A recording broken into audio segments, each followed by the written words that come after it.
Okay, so I welcome you all. आप सब लोगों ने आज फिर इस सेशन को ज्वाइन किया। ये हमारा सेकंड सेशन है।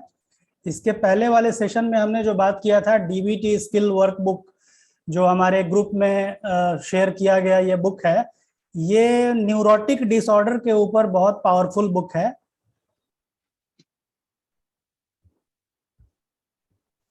कुछ लोग वेट कर रहे हैं, एक मिनट मैं उनको एडमिट कर लेता हूँ।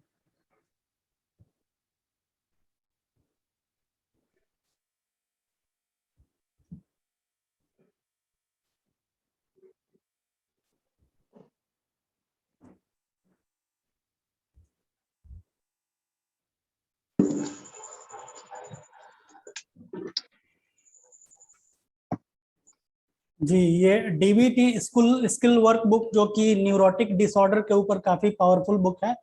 तो हमारे अजीम सर ने बोला था कि इसमें एक ग्रुप बना करके हम इसको डिस्कस करेंगे। तो हमने फर्स्ट सेशन में जो जो जो ये बुक का जो ओवरव्यू है, मतलब कि ये बुक किस चीज के लिए है, उसके बारे में ये बात करता है। तो DBT skill workbook basically 4 important areas को एड्रेस करता है।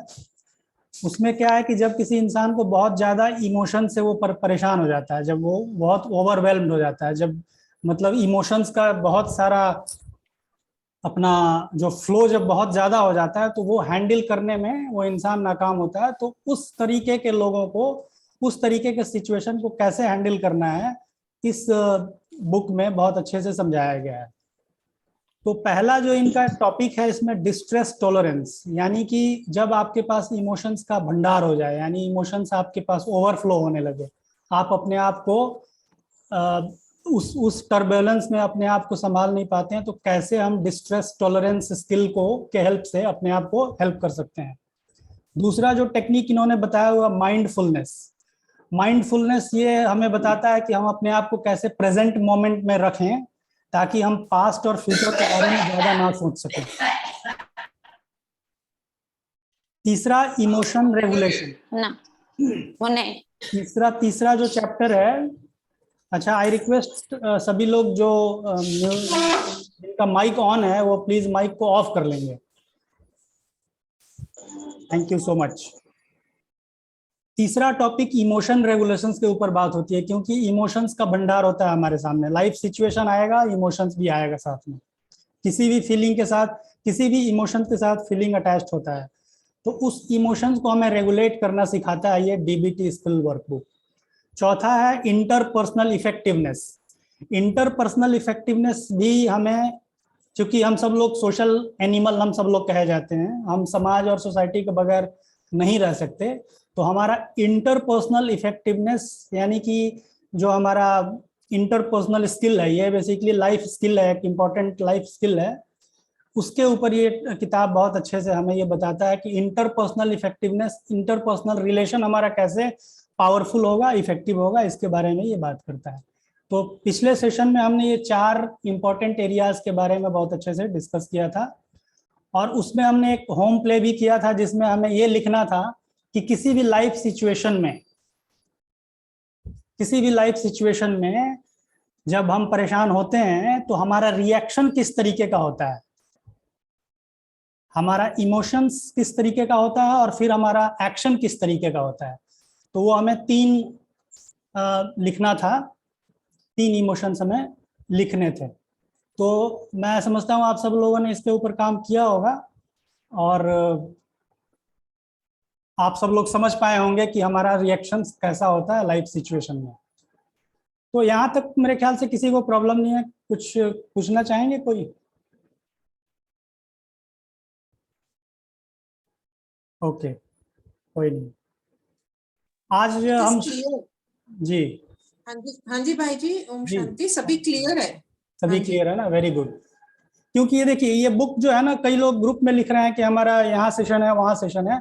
तो जिसको जहाँ कंफर्टेबल लग रहा है वो अपना सेशन अटेंड करें। ये किताब इतना सेल्फ एक्सप्लेनेटरी है ना, ये अपने आप में हर चीज बोला हुआ है, कहा हुआ है।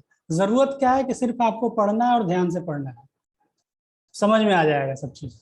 लेकिन हाँ, ये इस तरीके का एक सेशन करने से ना कई क्लैरिटी दूर हो जाता है, कंफ्यूजन से हम क्लैरिटी के स्टेट में आ जाते हैं इस तरीके का सेशन करने से। तो इसलिए भी जरूरी है कि अगर समय कोई निकाल सकें तो जरूर अटेंड करें, अदरवाइज किताब बहुत सफिशिएंट है अपने आप में।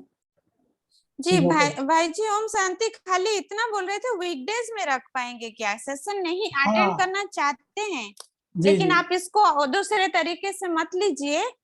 लेकिन क्या है कि संडे पूरा ओवर पैक्ड हो जी जी, जाता मैं है, समझ गया कुछ था। काम भी रहता है, और हाँ रात का हाँ भी, मतलब एक ही दिन हमको भी मिलता है, जैसे कि वर्किंग है तो एक ही दिन मिलता है, तो इसलिए चाहते थे कि अगर वीकडे में अच्छा हो पाए तो बहुत अच्छा होगा। जी, तो आप सेशन अटेंड बिल्कुल, और आपका गाइडेंस भी बहुत जरूरी है। सैटरडे बुक आपके लिए पढ़ना तो कैसा है? बहुत है। जी सैटरडे? सैटरडे भी चलेगा, और राजेश भाई जी का जो क्लास रहता है ना, वो भी हाँ कभी कभार हम लोग क्वेश्चन आंसर और अटेंड करना चाहते हैं, अच्छा इसलिए ठीक। अगर हो पाए तो करिए, नहीं तो कोई ये मतलब जबरदस्ती नहीं है, ठीक पर वीकडे अगर हो पाए तो अच्छा रहेगा, वही रिक्वेस्ट कर रहे थे बस। इट्स जी जस्ट एन रिक्वेस्ट, और कोई बात नहीं। जी, हम नेक्स्ट जो सेशन करेंगे ना तो हम कोशिश करेंगे किसी वीकडेज में रखने के लिए, ठीक है? All right.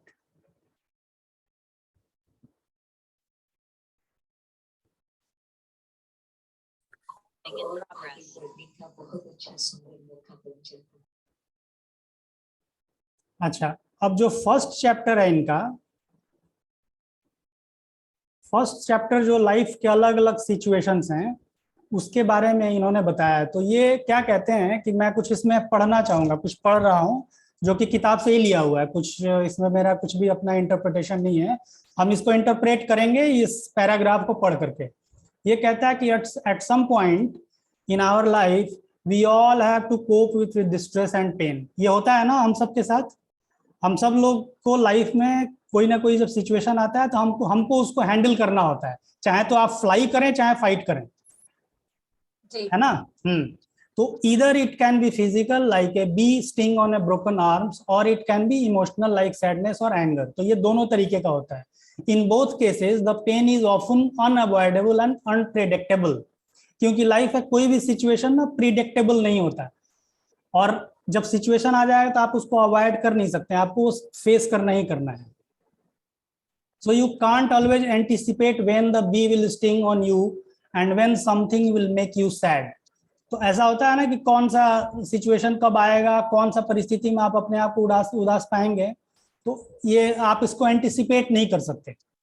Often the best you can do is to use the coping skill, और हम सब लोगों के पास एक इनबिल्ट कोपिंग स्किल्स भी होता है, that you have and hope that they work, और हम ऐसा मानते हैं कि ये काम भी करेगा। देखिए एक चीज और मैं थोड़ा एक्सप्लेन कर दूंगा, क्योंकि हमारे सेशन जो 3 डे सेशन हमारा माउंट आबू में हुआ था, तो डॉक्टर सुरेश ने एक बहुत इंपॉर्टेंट बात समझाने की कोशिश की थी कि जो हमारा वेस्टर्न साइकोलॉजी है और ईस्टर्न साइकोलॉजी, उन्होंने दो इंपॉर्टेंट एरिया को टच किया था। वेस्टर्न साइकोलॉजी क्या कहता है ना कि हर चीज में हम वो देखते हैं कि जैसे कि मेजर करने की कोशिश करते हैं। वेस्टर्न साइकोलॉजी में हर चीज को हम मेजर करेंगे, उसके बाद ही हम कि उसके ऊपर काम करते हैं। जैसे आज के डेट में हम पूरी तरीके से वेस्टर्नाइज हो चुके हैं, हमारा लाइफ स्टाइल, चाहे वो घर हो, ऑफिस हो, सोशल एनवायरनमेंट हो, हर जगह हमारा वेस्टर्नाइज हुआ पड़ा है। तो वो किस लिए होता है? क्योंकि वो चाहते हैं कि चीजों को हम मेजर करें। जैसे आज के डेट में ऑफिस में होता है क्या कि हर इंसान का एक KRA है, की रिस्पॉन्सिबिलिटी एरिया, टैट है, टर्न अराउंड टाइम, SOP है, स्टैंडर्ड ऑपरेटिंग प्रोसेस, क्योंकि वो कहते हैं हर चीज को हम मेजर करेंगे। लेकिन हमारा जो ईस्टर्न फिलॉसफी है मेजरमेंट के ऊपर काम नहीं करता, मेजरमेंट के ऊपर बेस्ड नहीं होता, वो हमारा फीलिंग, इमोशंस और जो हमारे परंपरा के मुताबिक होता है उससे हम चीजों को हैंडल करते हैं। तो ये ईस्टर्न साइकोलॉजी कहता है, ठीक है, ये अलग चीज था। दूसरा लाइफ सिचुएशन क्या कहते हैं इसी के कॉन्टिन्यूअस में, but for some people emotional and physical pain feel more intense and occur more frequently than it does for other people. कई लोगों के लिए ये सिचुएशन इतना ज्यादा इंटेंस होता है कि वो लोग हैंडल नहीं कर पाते, वो अपने आप को हेल्पलेस फील करते हैं। their distress comes from more quickly and feels like overwhelming tidal wave. एक ये वेव की तरीके का होता है वैसा. देखिए जो वेस्टर्न लोगों का जो लाइफस्टाइल होता है ना, उनके लिए बहुत मुश्किल होता है किसी इमोशंस को हैंडल करना. तो ये उन्हीं लोगों, चूंकि ये वेस्टर्न साइकोलॉजी या डीबीटी थेरेपी वेस्टर्न साइकोलॉजी का हिस्सा है, इसीलिए इन्होंने उस पॉपुलेशन को ध्यान में रख करके इसको इस थेरेपी को डेवलप किया हुआ है. So often this situation feels like they will never and. वो लोग ऐसा मान लेते हैं कि इस तरीके का सिचुएशन अगर लाइफ में आ गया है तो हमारे लिए बड़ा मुश्किल है, and it is not going to end. And people experiencing them don't know how to cope with severity of their pain. For the purpose of this book, we will call the problem overwhelming emotions. तो इस book में इस तरीके के life situation को author ने बोला है, इसको हम ओवरवेलमिंग इमोशंस बोलते हैं. तो ओवरवेलमिंग इमोशन वर्ड सब क्लियर है लोगों को, क्या होता है? जी क्लियर है भाई जी. क्लियर है ना? ओवरवेलमिंग वर्ड्स बिल्कुल क्लियर है, क्योंकि देखिए ये सब कीवर्ड्स है, ये ना इस डीबीटी थेरेपी का कीवर्ड्स है. तो कभी हो सकता है आपसे कोई पूछ ले या फिर आप किसी टॉपिक के ऊपर बात करना चाहें, तो ये सब इसका कॉन्सेप्ट क्लियर होना बहुत जरूरी है. तो overwhelming emotion is nothing but जब आपके पास इमोशन, किसी लाइफ सिचुएशन में इमोशन का जब फ्लो बहुत ज्यादा होने लगता है, तो आप अपने आप को पाते हैं कि ये कभी खत्म नहीं होगा, मेरे वश का नहीं है, ये हैंडल नहीं हो पा रहा. तो उसी को ऑथर ने ओवरवेलमिंग इमोशन कहा हुआ है. इन शॉर्ट हम कह सकते हैं ओवरवेलमिंग, ये जो अपना इमोशन है मीन्स कि पूरी तरह हावी हो जाना, यानी इंसान अपने आप को बिल्कुल ये महसूस करे कि मैं वो पूरे बारिश के रूप में हमारे ऊपर आ गया है, अभी मेरे पास निकलने का कोई इसका रास्ता नहीं है, वो चीज. राइट, बिल्कुल सही कहा आपने. आगे देखते हैं कि फिर ऑथर ने हमें क्या समझाया है.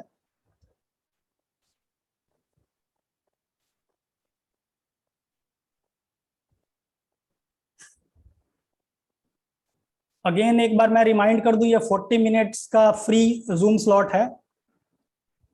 डिस्कनेक्ट हो जाने के बाद 5 मिनट के ब्रेक के बाद हम दोबारा ज्वाइन कर सकते हैं. तो फिर ऑथर ने आगे क्या समझाया इस बुक में कि जब इस तरीके का लाइफ सिचुएशन हमारे पास आता है तो कॉमन कोपिंग स्ट्रेटेजीज है लोगों के.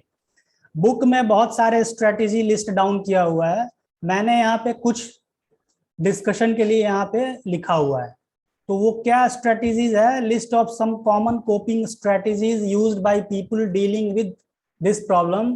क्या होता है कि you spend a great deal of time thinking about past. ये होता है ना, ये होता है ना, जब भी सिचुएशन आता है हम पास्ट के बारे में सोचने लग जाते हैं या फिर फ्यूचर के बारे में सोचते हैं. थर्ड है you isolate yourself from other people to avoid distressing situation. ये भी होता है कि जब ऐसा सिचुएशन आता है तो हम अपने आप को आइसोलेट कर लेते हैं. आइसोलेशन डिप्रेशन का एक सिम्टम्स है. यू मेक योरसेल्फ फील नब विथ अल्कोहल और ड्रग्स. ये सब भी होता है, सब्सटेंस यूज करने लगते हैं लोग बाग. Then you take your feelings out on your other people by getting excessively angry at them और ट्राइंग टू कंट्रोल देम. ये भी होता है कि हम सिचुएशन को चाहते हैं अपने वश में कर लें, जो कि होता नहीं और फिर उसके ऊपर हम गुस्सा हो जाते हैं. एक और कोपिंग स्ट्रेटेजी जो कि कॉमन है, you engage in dangerous behaviour such as cutting, hitting, picking at और बर्निंग योरसेल्फ और pulling out your own hair. होता है ना, कई लोग अपने आप को सेल्फ सैबोटाज करने के लिए, सेल्फ हार्म करने के लिए, जब बहुत ज्यादा प्रॉब्लम उनको फील होता है तो अपना नुकसान करने के लिए भी काफी लोग आगे आते हैं. तो उसमें कटिंग, हिटिंग, पिकिंग, बर्निंग और इवन अपने बाल को भी खींचने लगते हैं लोग. तो ऑथर ने ये कॉमन कोपिंग स्ट्रेटेजीज के बारे में लिस्ट डाउन किया हुआ है. किताब में आप देखेंगे तो करीब 25-30 है. तो वो सब अब मैं चाहूंगा एक बार आप सब लोग देखेंगे उसको.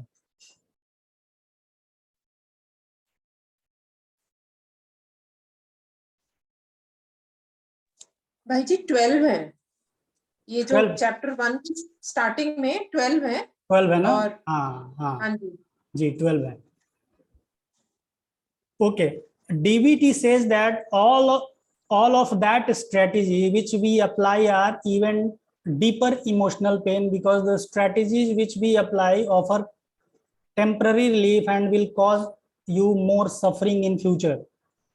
तो क्या कहते हैं कि जो कॉमन स्ट्रेटेजीज हम सब अप्लाई करते हैं ना, वो आपको इवन डीपर इमोशनल पेन की तरफ ले जाएगा. उसमें ये जरूर है कि आपको थोड़ा टेम्पररी रिलीफ मिल जाएगा, बट आपका सफरिंग फ्यूचर में और बढ़ा देगा, जो कॉमन स्ट्रेटेजीज है. ऐसा डीबीटी थेरेपी कहता है. It involves visible and non visible cost. ये तो ऑथर ये भी कहते हैं कि इस तरीके का जो स्ट्रेटेजीज है, ये आपको कई तरीके का कॉस्ट, जो विजिबल भी हो सकता है, नॉन विजिबल भी हो सकता है, वो आपको उसमें कॉस्टिंग भी करता है basically. Therefore strategies applies are going to prolong into long term suffering. और ये आपको इमीडिएट रिलीफ मिल जाए, बट ये आपका लिंगर ऑन करता रहेगा. ये समझ लो कि आपने उस चीज को अवॉइड किया है, उस चीज को आपने थोड़ी देर के लिए पुश किया है, बट आपने जो स्ट्रेटेजी आप अप्लाई करते हो, वो काम आपको लंबे समय के लिए नहीं करेगा. तो क्या है कि एक एग्जाम्पल ऑथर ने वो शो किया है, वो एग्जाम्पल मैं यहाँ भी पढ़ूंगा. मैंने क्या किया, सिंपली नाम को चेंज किया है. उस एग्जाम्पल में कुछ फॉरेन्स का नाम दिया हुआ है, उसको मैंने इंडियन नाम इसमें दिया हुआ है, ताकि हमारे लिए एक एंकर बन जाए. जब भी हम और आप मुन्ना लाल और मुन्नी देवी नाम सुने, तो आपके दिमाग में एक एंकरिंग बन जाएगा, एंकर बन जाएगा, कि इसलिए मैंने ये नाम दिया हुआ है. तो क्या कहता है कि take a example, an argument between couple Munna Lal and Munni Devi. Munna Lal and Munni Devi wife husband है, उनके बीच एक आर्गुमेंट आता है. For Munni Devi who doesn't have overwhelming emotion, Munni Devi को अवेयरनेस है अपने कॉग्निटिव कैपेसिटी के बारे में, तो वो उनको अवेयरनेस होने के वजह से वो अपने ओवरवेलमिंग इमोशंस को हैंडल कर पाती हैं. The argument was initially painful, but after a few hours Munni Devi began to realize that she and Munna Lal were both to blame for the argument. इस सिचुएशन में मुन्नी देवी को ये realise हो रहा है कि जो सिचुएशन हुआ, जो आर्गुमेंट हुआ, उसके लिए रिस्पॉन्सिबल हम दोनों हैं. ठीक है. So by next day Munni Devi was no longer upset और मैड एट मुन्ना लाल. होता है ना, दो लोगों के बीच अगर कुछ कॉन्फ्लिक्ट होता है, तो उसमें से अगर जो समझदार हुआ वो अपने आप को विड्रॉ कर लेगा और अपने आप को ही काउंसिल करेगा, अपने आप से ही बात करेगा, पॉजिटिव सेल्फ टॉक करके अपने आप को समझा करके उस सिचुएशन से बाहर आ जाएगा. तो मुन्नी देवी ने यहाँ पे यही किया है. तो अगले दिन से वो बिल्कुल ठीक है. But for in the case of Munna Lal who struggle with overwhelming emotions, the argument was replayed in his memory over and over again for 3 days. होता है ना कि किसी कॉन्फ्लिक्ट में कई लोग ऐसे होते हैं, वो कहते हैं कि मेरा तो कॉन्फ्लिक्ट चल रहा है, और वो लंबे समय तक उसको खींचते रह जाते हैं. तो सिमिलर केस यहाँ मुन्ना लाल है. मुन्ना लाल के केस में जब भी इस तरीके का लाइफ सिचुएशन आता है, तो उसको वो लंबे समय तक वो भुला नहीं पाते हैं. हमेशा उनके सामने वो चीजें प्ले करने लगता है. वही आर्गुमेंट, वही विजुअल, वही ऑडिटरी लैंग्वेजेस सब उनके सामने आने लगता है. तो यहाँ उन्होंने 3 दिन तक वो एग्जाम्पल में दिया हुआ है. Now it says each word and gesture was remembered as an insult from Munni Devi.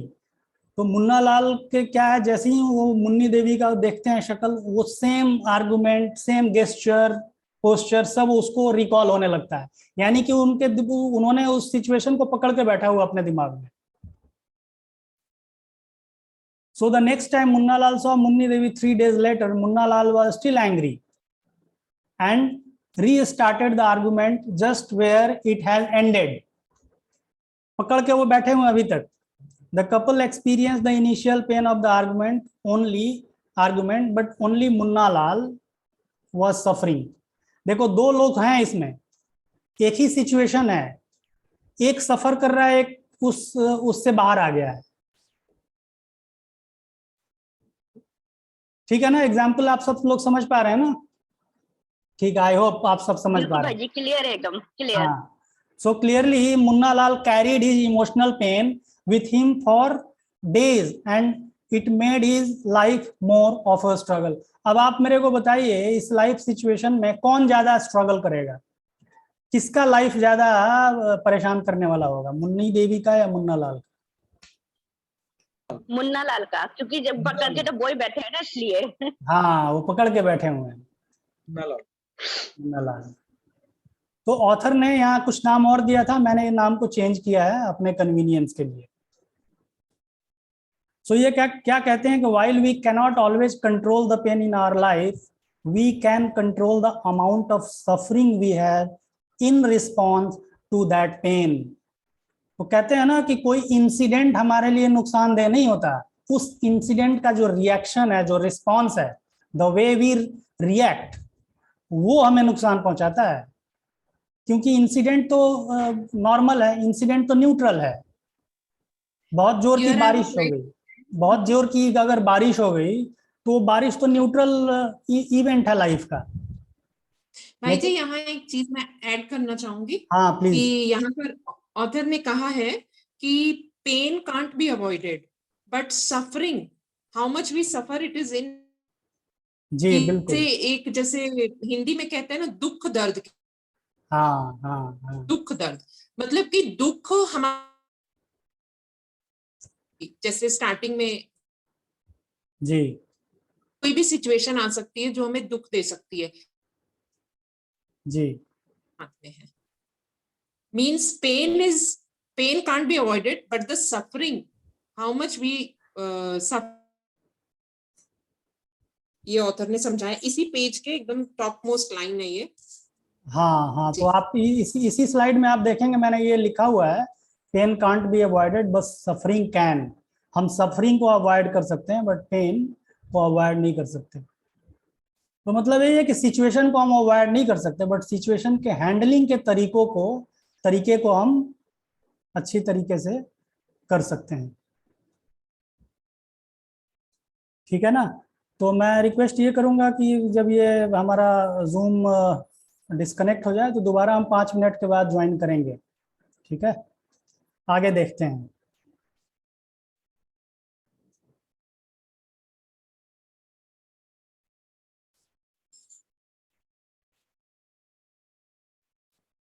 तो चैप्टर 1 में जो जो इसमें बेसिकली 2 स्किल्स के बारे में इन्होंने समझाया है कि जो टॉलरेंस स्किल है इसको हम कैसे डेवलप करेंगे अपने अंदर।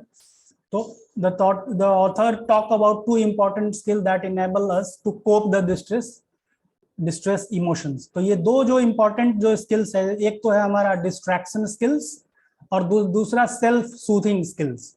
सो डिस्ट्रैक्शन स्किल क्या है? It will help you temporarily to think about your pain and to find out an appropriate coping response।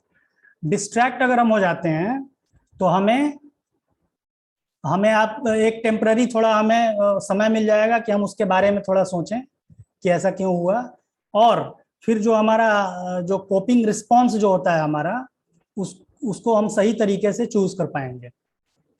और जो दूसरा जो इम्पोर्टेंट स्किल के बारे में इन्होंने चर्चा किया है वो सेल्फ सूदिंग स्किल्स, यानी कि रिलैक्सेशन। अपने आप को अगर हम रिलैक्स रखें तो ये क्या कहता है, which means bring you some amount of peace and relief from your pain so that you can figure out what you do next. It also teaches to handle yourself with compassion, kindness and lovingly. ये होता क्या है ना कि जब हम अगर relax नहीं है ना तो हम अपने आप को ही बहुत बुरे तरीके से हैंडल करते हैं। हम अपने आप को, जैसा मैंने बताया कि सेल्फ सैबोटाइजिंग बिहेवियर्स हम करने लगते हैं, हम अपने को ही क्रिटिसाइज करने लग जाते हैं। तो ये बहुत जरूरी है रिलैक्सेशन। अगर हम रिलैक्स होते हैं तो हमारा ऑरा एक्सपैंड हो जाता है, हमारा माइंड बिल्कुल खाली हो जाता है, फिर हम माइंड से सही और अच्छा और बुरा सोचने के काबिल हो जाते हैं। तो ये 2 इंपॉर्टेंट स्किल के बारे में ऑथर ने बताया है। लेकिन उसके पहले क्या कहते हैं कि आपको ना एक्सेप्ट करना है सिचुएशन को। जैसे मान लेते हैं कि आप किसी ए पॉइंट पे खड़े हैं और आप किसी को कहते हैं मेरे को बी पॉइंट पे जाना है, तो आप अगर किसी से हेल्प मांगेंगे तो आप अपने आप को बताएंगे कि मैं पहले इस पॉइंट पे खड़ा हूं, जो प्रेजेंट स्टेट है मेरा। तो उस प्रेजेंट स्टेट को ऑथर कहते हैं कि आपको एक्सेप्ट करना है। इस एक्सेप्टेंस को इन्होंने वर्ड दिया है रेडिकल एक्सेप्टेंस। इसको इन्होंने एक्सप्लेन कैसे किया है, when a person is in pen, his or her first reaction is to get angry or upset or to blame someone for causing the pain in the first place. But unfortunately, no matter who you blame for your distress, your pain still exists and you continue to suffer. है ना?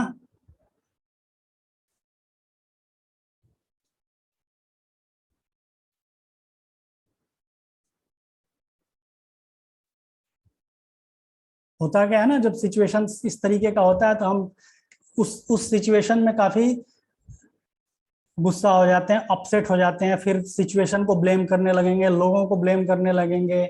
But blame करने से author कहते हैं कि आपका distress कम नहीं होगा, आपका पेन कम नहीं होगा, आपका पेन फिर भी रहेगा, आप फिर भी सफर करते रहेंगे। वो आगे कहते हैं गेटिंग एंग्री और upset over A situation also stop you from seeing what is really happening. अगर हम गुस्सा में हैं तो हम नहीं पता कर पाएंगे कि एक्चुअली क्या हो रहा है लाइफ में, एक्चुअली सिचुएशन क्या है। एक इन्होंने टर्म यूज किया है, have you ever heard the expression being blinded by rage? गुस्से में अंधा हो जाना, हिंदी में इसको बोलते हैं। इंसान नॉर्मली गुस्से में अंधा हो भी जाता है, होता है कि नहीं होता? होता है सर। हाँ, so this often happens to people with overwhelming emotion, जिनके पास बहुत ज्यादा इमोशंस हो जाता है, जो अपने आप को बहुत परेशान फील करते हैं ना, वो गुस्सा में जब आ जाएंगे तो वो चीजों को एज इट इज नहीं देख पाते, वो अपने आप को क्रिटिसाइज करने लगेंगे, वो समय को क्रिटिसाइज करने लगेंगे, वो जजमेंटल हो जाएंगे। एंड वो ऑथर कहते हैं it is like wearing a dark glasses. जब हम डार्क ग्लास अपने आईज पे लगा लेंगे तो क्या होगा, हर चीज हमें डार्क ही दिखेगा ना। So by doing this, you are missing the details and not seeing everything as it really is. By getting angry and thinking that a situation should never have happened, you are missing the point that it did happen and that you have to deal with it.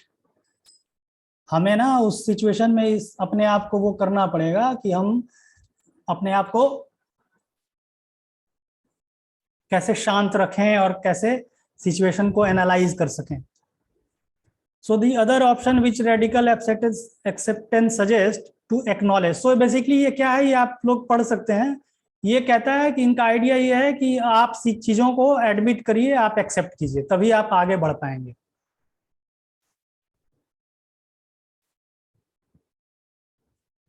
तो पहला जो है distraction skill, इसमें ये कहते हैं distract yourself from self destructive behaviour.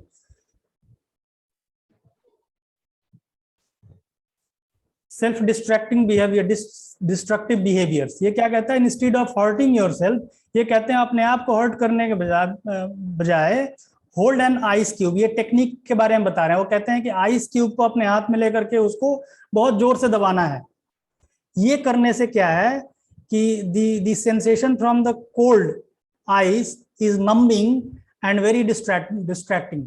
ये आपको डिस्ट्रैक्ट करेगा उस सिचुएशन से, ये अगर एक्सरसाइज हम करते हैं तो।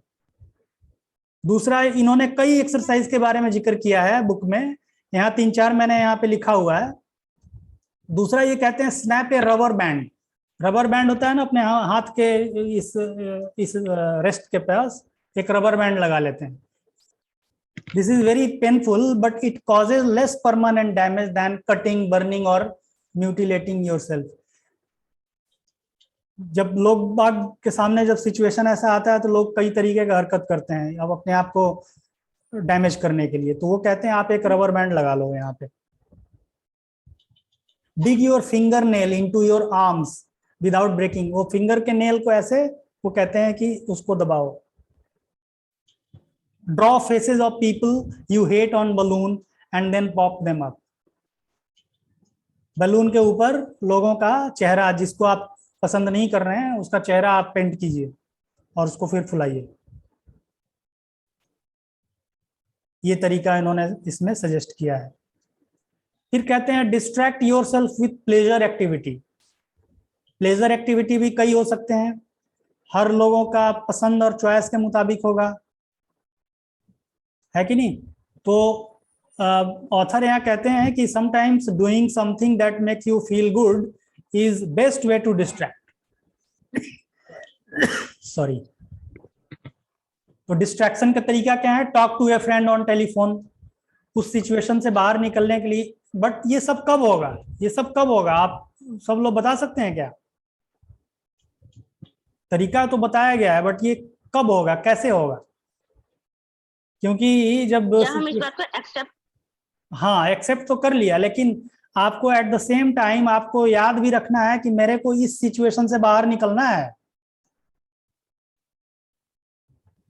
अवेयरनेस, अगर आपके पास अवेयरनेस आ जाए, अवेयरनेस आ जाए कि भाई मेरे साथ ऐसा ऐसा हो रहा है, अब मेरे को क्या करना है, तो मेरे को ये करना है, वो अवेयरनेस रहेगा। तो आप क्या करेंगे? Immediate talk to a friend on telephone, go out and visit a friend, invite a friend to come to your home, text message your friends, organize a party, exercise, lift weight, do yoga। इस तरीके के कई techniques के बारे में इन्होंने जिक्र किया है, जो भी आप सब लोगों को यूजफुल लगे वो आप कर सकते हैं। गो फॉर ए स्विम, कई लोग स्विमिंग में जा सकते हैं, कोई वॉक पे जा सकते हैं, लंबा वॉक पे। स्ट्रेच योर मसल्स, ये सबसे बढ़िया तरीका है मसल्स को स्ट्रेच करने के लिए। एक सब हम लोग मेरे ख्याल से जैकबसन थेरेपी के बारे में सुना होगा, जैकबसन रिलैक्सेशन थेरेपी। वो बहुत पावरफुल रिलैक्सेशन का टेक्निक है। वो किसी ने किया है जैकबसन रिलैक्सेशन का टेक्निक? किसी ने यूज किया है? नहीं। हाँ जी भाई जी किया है, हाँ। पेशेंट को करवाया भी।